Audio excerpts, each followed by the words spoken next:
Last week, Bear News reporter Andrea went to Michener Library to see a new art exhibit. The end of the world is upon us here at Michener Library. After 3 weeks of postponements, Professor Kimball's class was finally able to have their exhibition. In Professor Kimball's anthropology class called The End of the World, students learned about the collapse of civilization while exploring concepts of resilience, vulnerability, adaptation, and transformation. Kimball explains that civilizations don't just disappear, but rather they transform.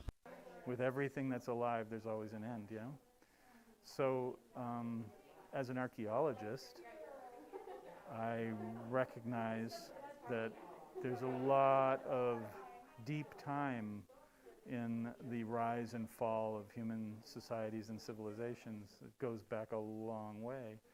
And in every case, every single case, when something rose up, it eventually dissolved again.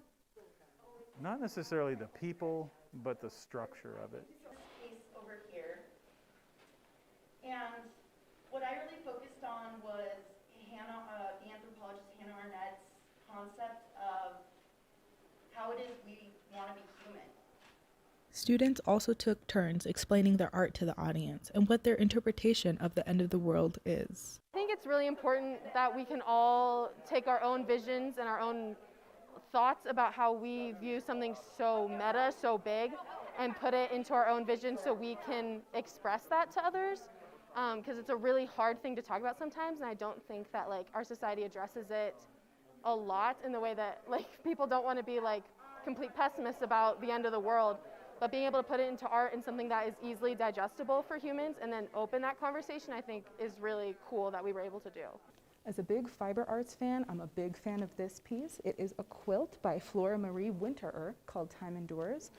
The quilt itself represents warmth and security, but the hourglass kind of shows the cycle of life and the end of the world. And while the world may not end, it might transform, and it might transform without us. I really, really like this piece. So glad to see you are enjoying the art, Andrea. You can check out the End of the World art expedition on the lower level of Michener Library for the rest of the semester.